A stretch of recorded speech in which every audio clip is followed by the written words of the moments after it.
Officer Frank Bishop tightened his grip on his radio, his pulse thrumming as he eyed the man in the car before him. From the outside, it seemed like any other traffic stop, but something about the driver had set his instincts ablaze. Tall, composed, and impeccably dressed, the man had barely batted an eye as Bishop approached. Frank interpreted the calm demeanor as arrogance, and that only fueled his determination to put this man in his place.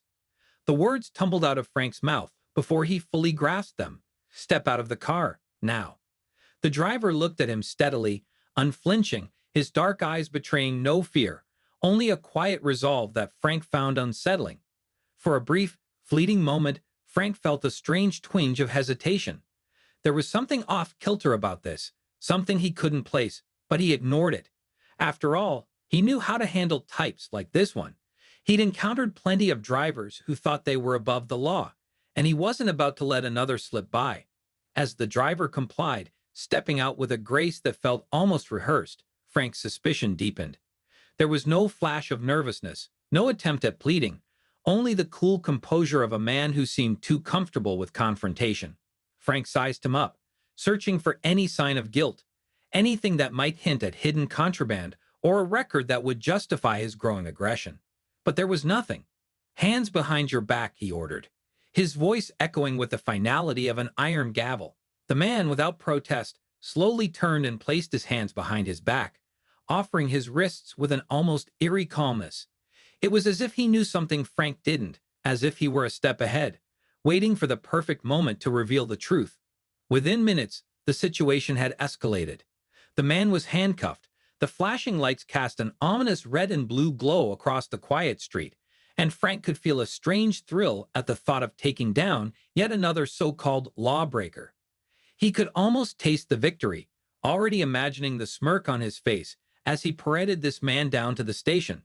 But then, something shifted. An authoritative voice crackled over his radio, startling him. "Officer Bishop, release the detainee immediately." Frank's fingers twitched involuntarily on the handcuffs. He froze, glancing over his shoulder at his squad car, as though the radio might have malfunctioned. But the voice repeated, even firmer this time, "Release him, now." Confusion twisted into anger, then panic. He looked back at the detainee, who held his gaze with an almost pitying look. The driver, whose calmness now seemed chilling, smiled slightly, a flicker of knowing satisfaction in his expression. What the hell is going on?" Frank mumbled, a sinking feeling settling in his gut. Frank Bishop wasn't the type to question his actions.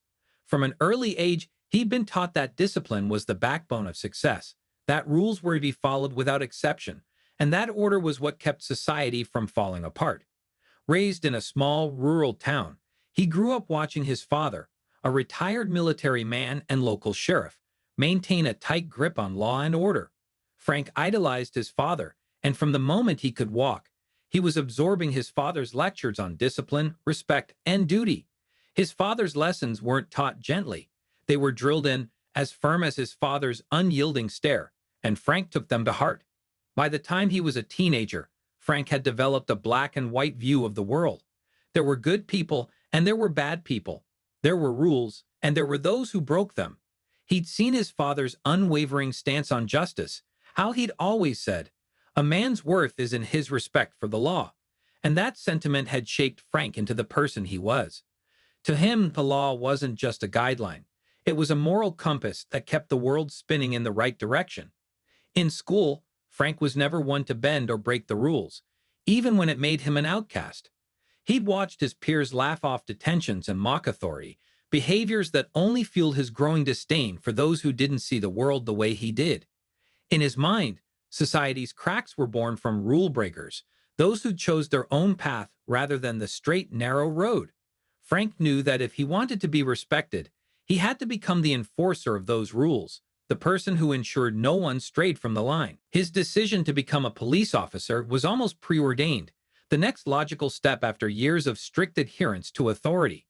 He graduated from the police academy with top honors, excelling in areas that required focus, discipline, and an unwavering commitment to order. Frank had a reputation among his peers as a hardliner, someone who didn't compromise, didn't negotiate, and he wore that label proudly. He believed that bending the rules, even slightly, opened the door to chaos. His mantra, inherited from his father, was, "There's no room for leniency when you're wearing the badge." Yet beneath this commitment to order was a simmering judgment toward those who didn't fit his mold. Frank saw the world as divided into two camps: those who upheld society's values and those who threatened them. He had little patience for anyone who questioned authority, viewing them as dangerous elements. His biases, though unacknowledged, ran deep. He believed that anyone who didn't respect the system didn't deserve its protection. He wouldn't have admitted it to himself, but there was an underlying arrogance in his belief that he could judge others based solely on his perspective of the world. Over the years, Frank's sense of duty hardened. His encounters with civilians often reinforced his prejudices. People who talked back, questioned his authority, or failed to follow his commands instantly fell into a category he considered problematic. His strict worldview had become a lens through which he judged others, and he believed that he was justified in his approach. He wasn't one for self-reflection. He never doubted the righteousness of his actions. He was, in his own eyes, a defender of order in a world teetering on the brink of chaos. At work, Frank was respected for his diligence, his punctuality, and his strict adherence to procedure. However, he was also known for his lack of empathy and his short temper with anyone he perceived as challenging his authority. Other officers occasionally whispered about his rigidity, his inability to see the shades of gray that most cases demanded. They called him by-the-book bishop behind his back, a nickname he wore as a badge of honor, completely unaware of the subtle criticism hidden within it. Frank saw himself as the epitome of a good cop, even though his superiors had begun to notice the toll his attitude was taking on his interactions with the community. Frank's personal life mirrored his professional one. He was meticulous and structured, never one to stray from his routines. His apartment was organized with military precision, everything in its place, cleaned and polished to perfection. He had no family of his own, which suited him just fine. He believed relationships were distractions, a sentiment that kept his life controlled and predictable. He rarely socialized, except with a few colleagues who shared his views on order and respect. Frank's world was narrow, a fortress of unbreakable routines and unshakable beliefs, and he liked it that way. Despite his commitment, Frank was not entirely without self-doubt. Occasionally, after a particularly harsh encounter, a flicker of uncertainty would enter his mind, quickly dismissed. He rationalized these moments as lapses in judgment caused by the high-stakes nature of his job. After all, he told himself, it was his responsibility to protect the public from disorder. If he appeared harsh, it was only because he was committed to doing his job right. His pride in his work often blinded him to the harm his actions caused. He believed that those who felt oppressed by his methods were simply unable to accept the consequences of their choices. In his mind, he was providing a service, maintaining a moral standard that, without him, would slip into decay. He saw himself as a bulwark against lawlessness, the last line of defense between order and chaos. Yet beneath this conviction lay an almost subconscious bias, a set of assumptions he'd inherited without question. Frank was particularly wary of anyone who exuded confidence or independence, qualities he associated with disregard for authority. This made him susceptible to viewing certain people as threats, even when they posed no danger. He was quick to judge based on appearances, convinced that he could assess a person's character with a single glance. His mind often raced to conclusions without evidence, an instinct he mistook for intuition. Frank's perspective was so deeply rooted in his upbringing and experiences that he never considered how these biases shaped his view of the world. But beneath Frank's armor of authority was an underlying insecurity he would never acknowledge. His relentless pursuit of order was, in part, a defense against his own fear of losing control. He didn't realize that his rigid beliefs were a crutch, something he clung to in order to avoid confronting the complexities of human behavior. He saw the world as a place where people needed strong guidance, and he took it upon himself to be that guiding force, never once questioning whether he had the right to impose his values on others. As Frank aged, his career had reinforced his narrow views. Promotions had eluded him, not because of a lack of dedication, but because his superiors recognized his inability to adapt or empathize. Frank remained unaware of this, convinced that his stringent adherence to the rules was what made him an ideal officer. He believed that, if given the chance, he could reform the entire department to operate with the same uncompromising resolve he practiced daily. Thus, when Frank encountered the black man in the luxury car, his assumptions kicked in automatically. He didn't see an individual, he saw a potential threat, a person who didn't belong in his orderly vision of society. Frank's biases, though unspoken, clouded his judgment, driving him to act with a swiftness that bordered on recklessness. He saw himself as the upholder of justice, his actions justified by his unwavering commitment to law and order. It was a crisp, quiet evening, and Officer Frank Bishop was on his usual patrol. The air was sharp, the kind of chill that seemed to heighten his senses, making him feel even more alert, more vigilant. The neighborhood he was in had always been one of his primary targets. It wasn't exactly the most dangerous part of town, but it was a place he'd marked as high risk, a label he believed justified the number of stops and questions he administered here nightly. To him, each car that passed, each person who walked down the sidewalk was a potential threat, someone who needed watching. Frank prided himself on his instincts, his ability to read a situation, even if it was just a hunch. He kept his eyes sharp, hands steady on the wheel, scanning each passing car and pedestrian with practiced precision. The streets were dimly lit, casting shadows that moved in and out of the headlights, but Frank knew his territory well. He recognized the regulars, the people he'd stopped more than once, the ones he could expect to be on his radar. Tonight, though, something felt different, a gnawing tension that he couldn't quite place. He could feel his adrenaline starting to build, that sense of impending action just around the corner. Then he saw it. A sleek, dark car pulling to a stop at the edge of the road. It was a high-end model, the kind that seemed out of place here. A man stepped out, tall and composed, with an air of confidence that immediately rubbed Frank the wrong way. He noticed the man's tailored jacket, his clean-cut look, too polished, too poised for this neighborhood. Frank's eyes narrowed, his grip on the steering wheel tightening. He didn't know who this man was, but he didn't like the look of him. The way the man moved, calm and unbothered, as if he owned the place, only made Frank's suspicions flare. Frank pulled his cruiser to the curb, watching the man from a distance.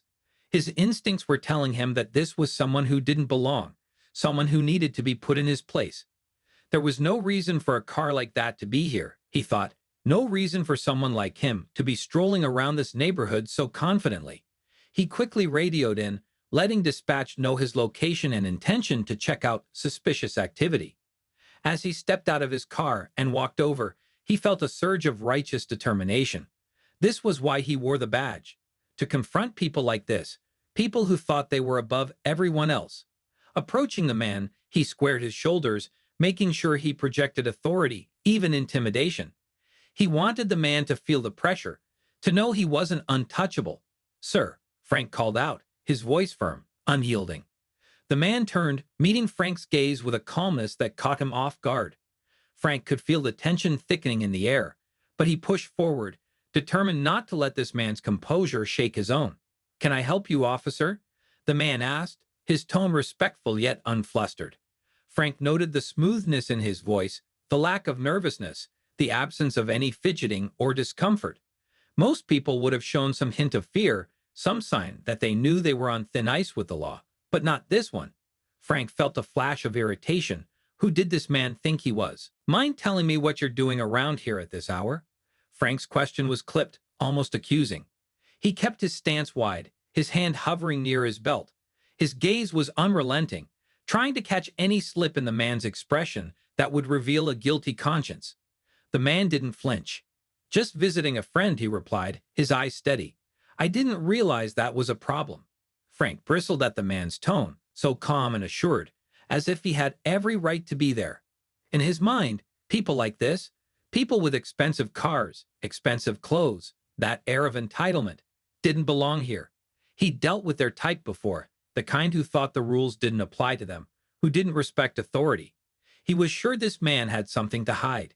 It was just a matter of finding it. "Well, it's late, and we've had reports of suspicious activity in the area," Frank lied, letting the implication hang. He watched the man's reaction closely, waiting for some sign of guilt, anything to justify his hunch. But the man's expression didn't change. Instead, he simply nodded, his face remaining neutral. "I understand, officer, but I assure you, I'm just here to visit a friend," he replied evenly, his tone polite but unwavering.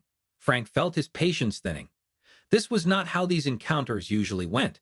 Most people would have shown fear, guilt, something that indicated they understood their place in his world. But this man was unfazed, and it grated on Frank's nerves. He decided to push harder. "Can I see your ID?" he demanded, his tone sharper, more forceful. The man paused, a faint flicker of something. Was it amusement? Crossing his face, but he reached calmly into his pocket and handed Frank his ID without a word. Frank examined the ID, scanning the details, looking for anything that might confirm his suspicions. The man's name, his address, all in order, all respectable. Frustration boiled beneath Frank's professional exterior. He couldn't shake the feeling that there was something off about this man, something hidden beneath his polished exterior. But nothing on the ID gave him reason to detain him further. For a moment, he considered letting the man go. It would have been the logical thing to do. But as he glanced at the car, the irritation resurfaced. He had an urge to dig deeper, to prove his instincts right. He didn't like the way this man stood there, calm and composed, as if Frank were just a minor inconvenience in his evening. It felt disrespectful, and Frank had never been one to tolerate disrespect. "Step out of the car," he ordered, his voice cold and commanding. The man's brow furrowed slightly, but he complied, stepping out of the car with a quiet grace that only intensified Frank's suspicions. Frank's gaze swept over him, looking for any sign of hidden contraband, anything out of place. "I'd like to search your vehicle," Frank stated, almost daring the man to resist. But instead, the man simply nodded, gesturing toward the car with an unsettling calm. Frank clenched his jaw, feeling his control over the situation slip with every passing second. He had expected resistance, some show of defensiveness, but instead, he was met with quiet compliance, a silence that seemed to mock his authority. As Frank searched the vehicle, his irritation simmered, fueled by the man's unwavering demeanor. His mind raced with assumptions, his judgments blurring his logic. He was certain he'd find something, certain that this man wasn't who he appeared to be. Every compartment, every pocket, every crevice he searched turned up nothing, only adding to his frustration. It didn't make sense. He couldn't accept that his instincts were wrong. When he finally stepped away from the vehicle, empty-handed, the man was watching him with an expression Frank couldn't read, calm, unflinching, with a trace of something Frank could only interpret as pity. It was a look that made Frank's fists clench, a look that seemed to say he was out of his depth. "Is there a problem, officer?" the man asked, his voice even, respectful, but with an undertone that stung. It was as though he knew something Frank didn't, something that rendered the entire encounter meaningless.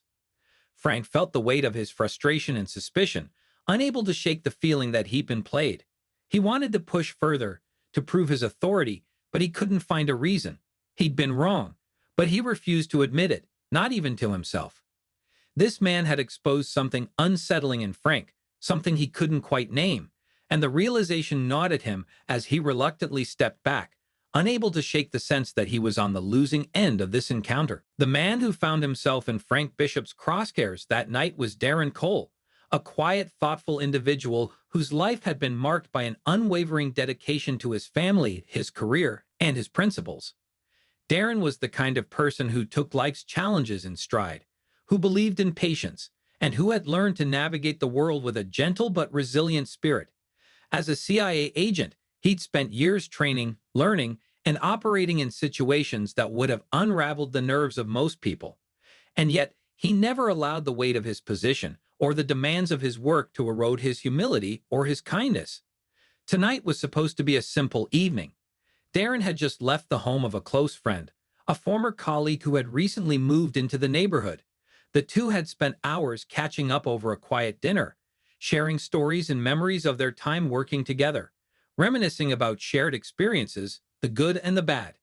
It was one of those rare occasions where Darren could let his guard down, relax, and be just another person, not the agent, not the protector, just himself. As he drove through the neighborhood, he thought about his family back home, his wife, Carla, who always waited up for him, and his son, Ethan, a curious, bright-eyed boy who idolized his father but didn't yet understand the complexities of his job. Darren's heart softened as he imagined them waiting for him, the warmth of his home, the familiar comfort he could return to after long days spent in the shadows. These thoughts make him smile, a rare expression of softness that he allowed himself in the quiet privacy of his car. But that moment of peace was shattered when the headlights of a police cruiser appeared in his rearview mirror, followed by the flash of red and blue lights. Darren felt a pang of confusion, his brow furrowing slightly as he pulled over to the curb. He wasn't speeding, hadn't missed a stop sign, hadn't done anything remotely questionable. In his mind, this was a simple misunderstanding, something that would be resolved quickly and without incident. As Officer Frank Bishop approached, Darren felt a strange sense of unease, though he kept his face calm, his expression neutral. He had dealt with high-pressure situations before, had faced threats that went far beyond an average traffic stop, but something about the officer's demeanor, the hard set of his jaw, the tension in his shoulders, put Darren on edge.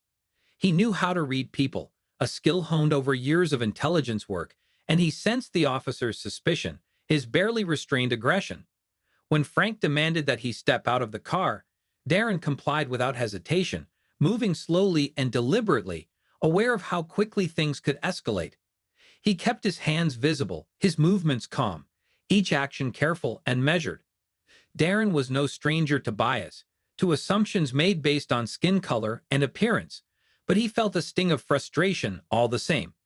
In his line of work, he had seen firsthand the damage wrought by prejudice, how it poisoned communities and tore families apart, and he dedicated his life to fighting against that very thing.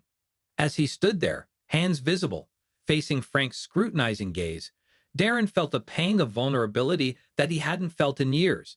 It was a reminder of the harsh reality he lived in, the weight of assumptions that others projected onto him without a second thought. He could feel the officer's judgment, the silent accusations that lingered in the air, unspoken but unmistakable. It was an experience that millions shared but few could truly understand, and in that moment, Darren felt the crushing isolation that came with being on the receiving end of someone's baseless distrust. Darren's mind drifted briefly to his son, to the promise he had made to teach him resilience and strength, to show him that kindness could overcome hatred. He had taught Ethan that people were inherently good, that the world was a place worth fighting for. But now, as he faced down this officer, feeling the weight of unjust suspicion pressing upon him, he questioned those very ideals. The thought of his son watching this scene, seeing his father treated like a criminal, sent a pang of sadness through him. He had always been proud of his ability to handle himself, to remain calm under pressure, but this was different. This was personal. Inwardly, Darren struggled with a sense of helplessness. He could feel the officer's hostility, a rigid distrust that wouldn't be dispelled by words or calm gestures. Yet, he held on to his composure, unwilling to give Frank the satisfaction of seeing him falter.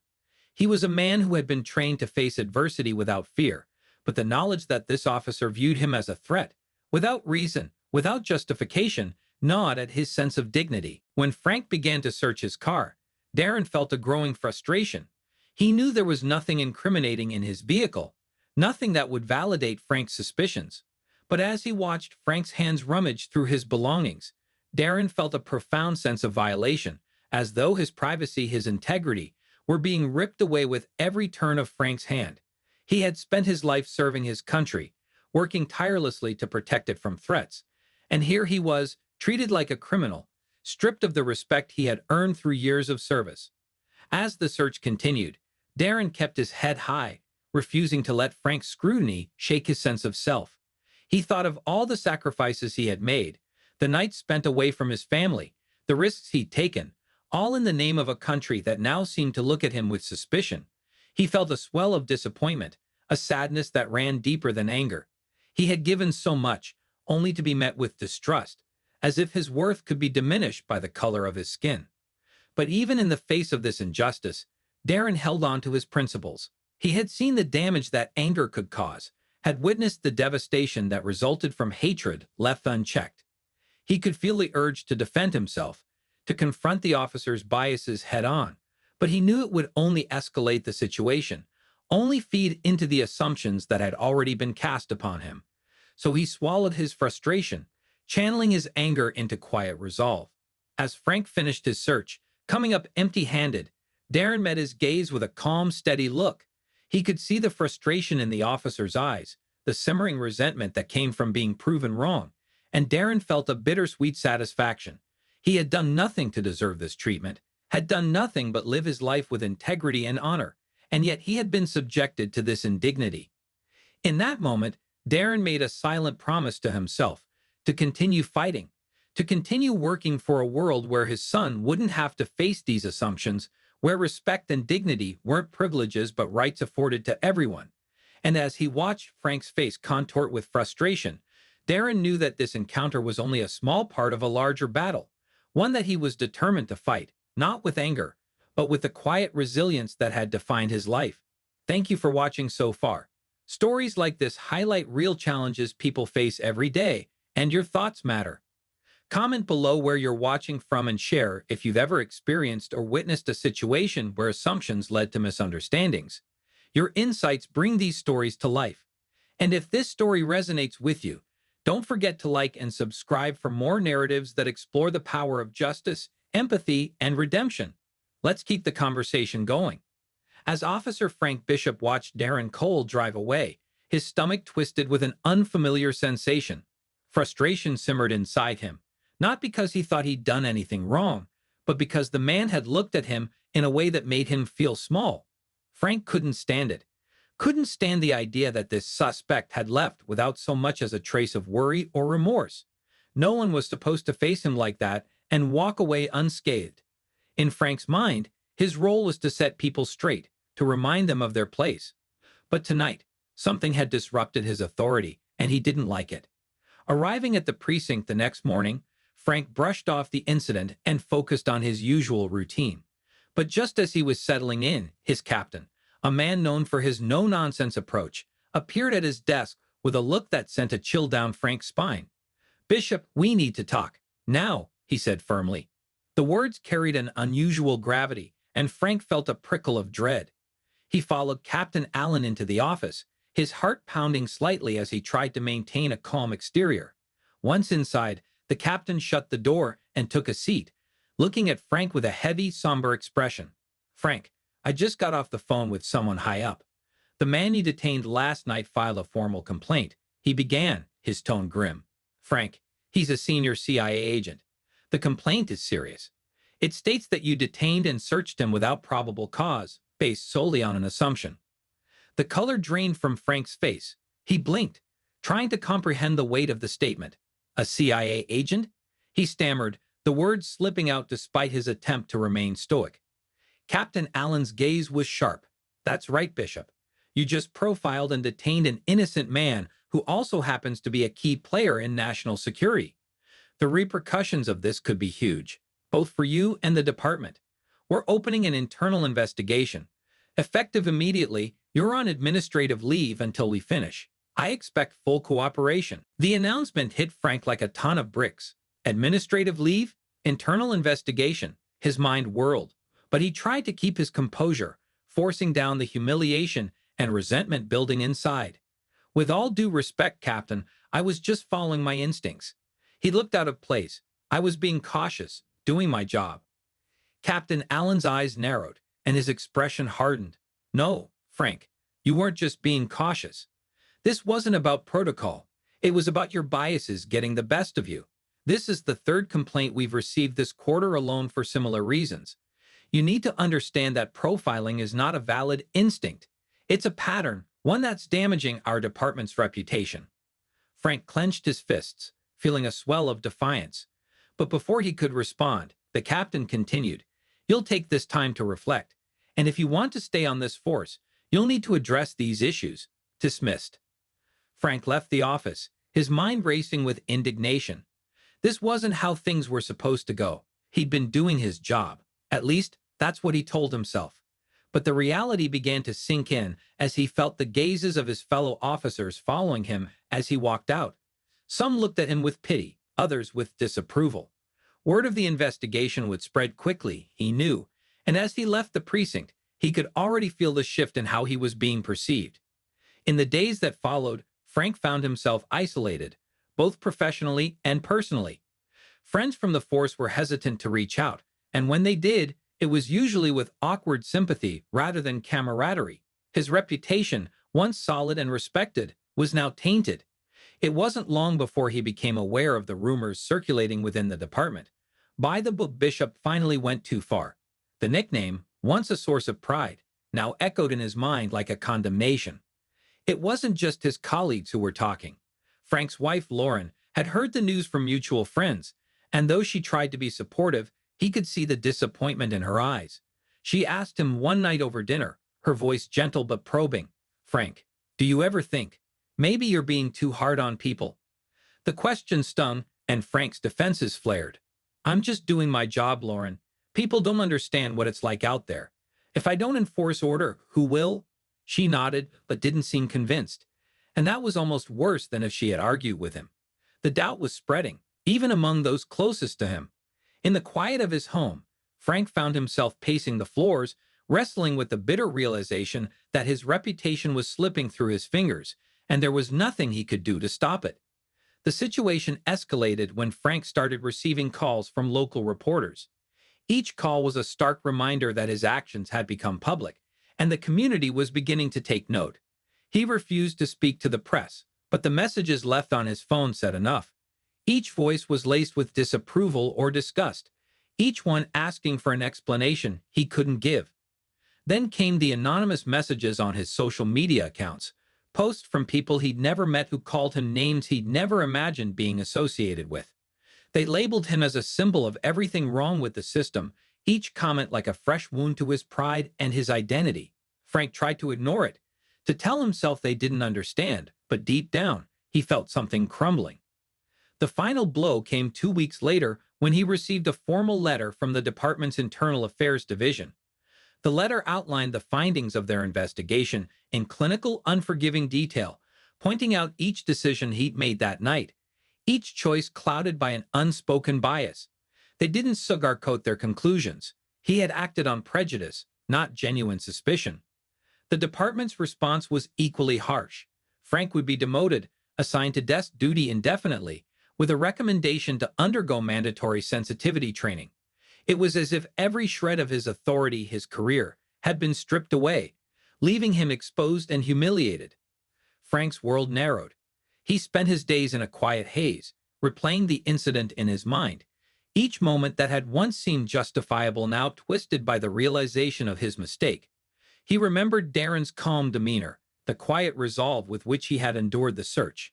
In hindsight, Darren's restraint seemed almost noble, while Frank's behavior appeared petty and small-minded. One night, in the grip of insomnia, Frank found himself reading through online articles that covered the story. Headlines condemned him, with phrases like unjust detainment and the power of assumptions. He scrolled through the comments section, reading the words of people who were outraged, people who shared their own stories of mistreatment. Each comment brought him face to face with his actions, forcing him to confront the impact he'd had on Darren, and by extension, on others he had judged unfairly. He stumbled upon a story from a man recounting a similar experience, describing the feelings of fear, humiliation, and frustration he'd felt while being unjustly detained. The man's words were raw, honest, and filled with a pain that Frank had never truly understood before. For the first time, he began to grasp what he had done, not just to Darren, but to countless others who had been victims of his rigid worldview. In the weeks that followed, the weight of Frank's actions became impossible to ignore. His initial defensiveness crumbled, replaced by a profound sense of guilt and regret. He attended the sensitivity training mandated by the department, initially going through the motions, but gradually finding himself listening, absorbing the stories and experiences shared by the instructors and other attendees. Each session stripped away another layer of his hardened perspective, revealing parts of himself he had never fully acknowledged. Desperate to make amends, Frank began volunteering at local community organizations, working with people from backgrounds he had once viewed with suspicion. He started listening to the stories of those who had endured discrimination, hearing firsthand the pain he had once dismissed. These encounters were humbling, forcing him to confront the prejudices he had ignored for so long. Through these experiences, Frank's worldview began to shift. He realized that his actions had consequences far beyond the immediate situation, that each choice he made as an officer could impact lives in ways he hadn't imagined.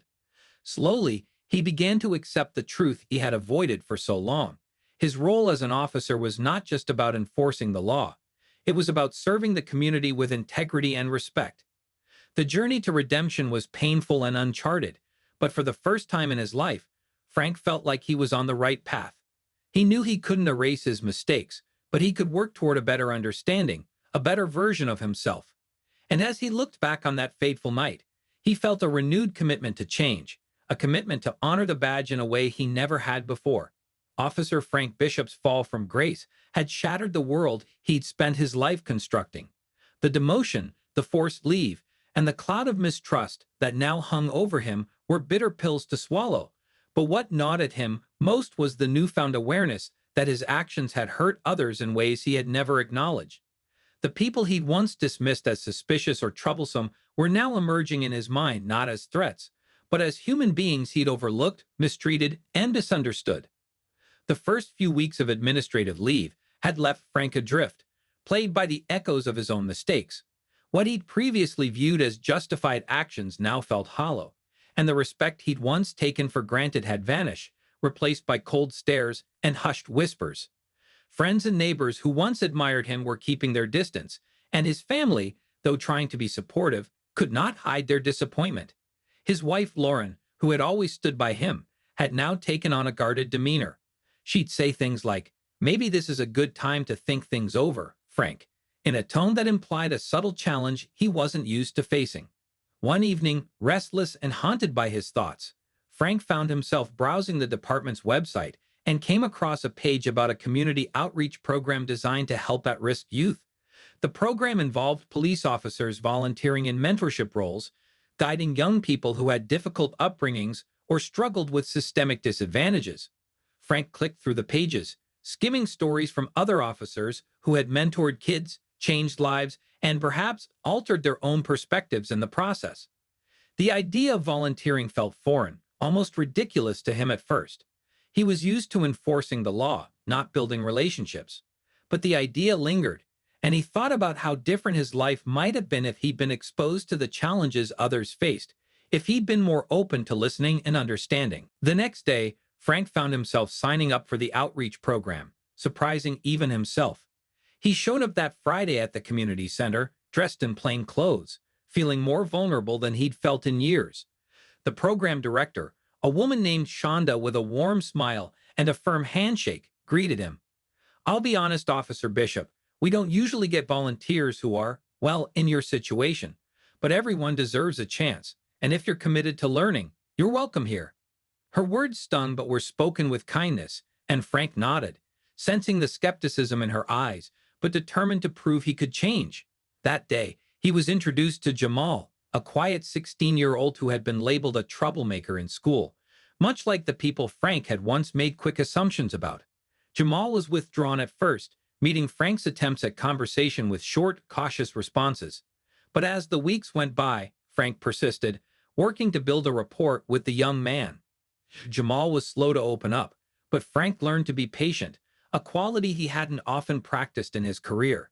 Little by little, Jamal began sharing parts of his life, the struggles he faced, and the obstacles that had shaped his world. He lived with his grandmother in a neighborhood Frank had once viewed with suspicion, a place he'd associated with crime and delinquency. But through Jamal's eyes, Frank saw a different picture, a world of resilience, community, and perseverance. The neighborhood's reputation was a product of socioeconomic neglect, systemic inequality, and lack of resources, issues Frank had never fully understood or considered. Working with Jamal began to change Frank in ways he hadn't anticipated. The simple act of listening, of asking questions without judgment, taught him more about the struggles people faced than years on the force had. He realized he'd been enforcing rules on people without understanding their stories. Jamal told him about teachers who looked down on him, about police who patrolled his neighborhood as though everyone there were a suspect. These were stories Frank had previously dismissed as excuses, but now, with each detail, he felt a growing weight in his chest. One day, Jamal asked him directly, "Officer Bishop, why do you even want to help me?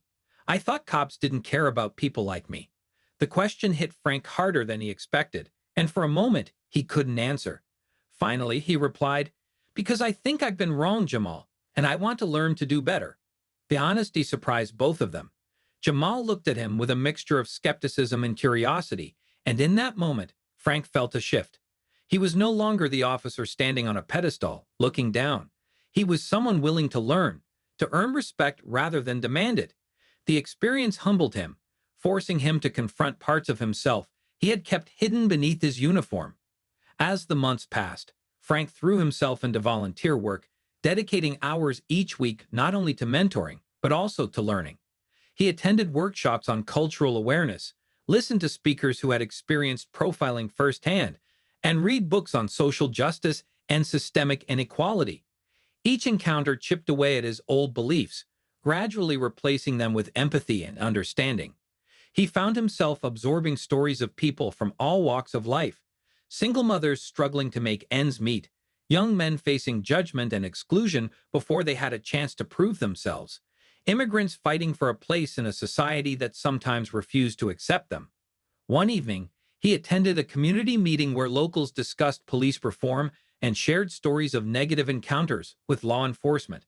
For the first time, Frank sat silently among them, not as an enforcer, but as a listener, humbled by the pain and anger that spilled out around him.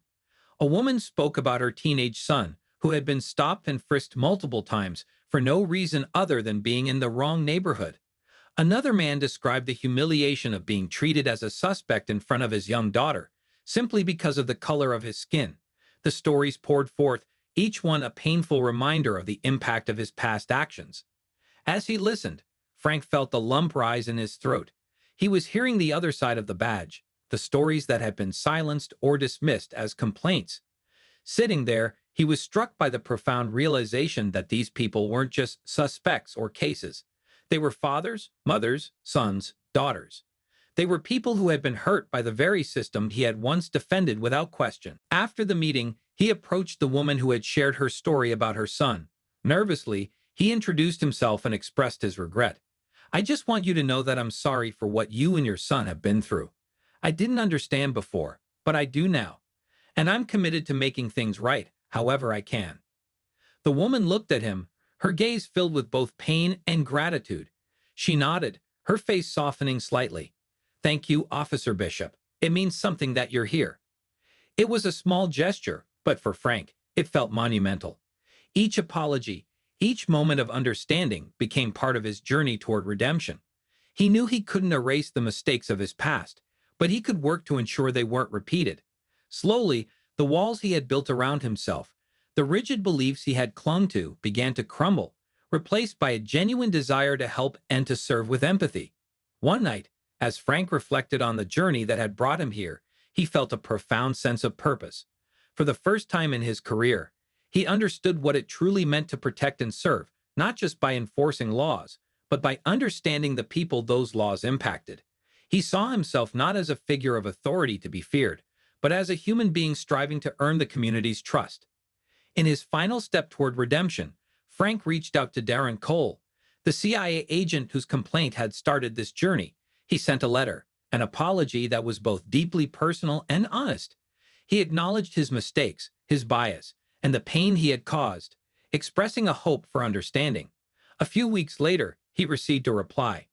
Darren's letter was gracious, acknowledging Frank's efforts to change and offering a few words of advice. "The journey you're on is not easy, but it's worth it. We need people who are willing to admit when they're wrong, who are willing to learn. Keep going." Buoyed by this, Frank dedicated himself to the new path he had found. He continued volunteering, continued learning, and slowly, he began to feel a shift in his life. His family, once distant, began to see the change in him, and his colleagues, initially skeptical, started to recognize his sincerity.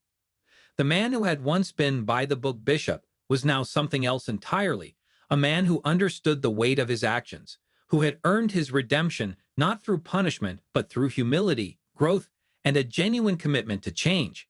And for Frank, that transformation was a greater achievement than any accolade he'd ever earned in his career.